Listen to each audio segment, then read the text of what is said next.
trabaho, bawal magsama ang anak, asawa, kamag-anak, kadugo. Pero sa politika, pwede magsama ang asawa, anak, kamag-anak, kadugo.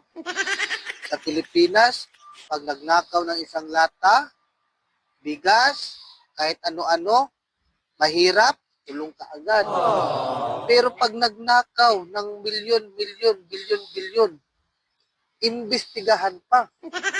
Sa Pilipinas, pag nakulong, makalaya, maghanap ng trabaho, di tatanggapin kasi ex-convict. Pero yung mga kurakot na politiko, nakulong, nakalaya, pwede pang makatakbo sa politiko ulit. Sa Pilipinas, pag may bagyo, mabibigyan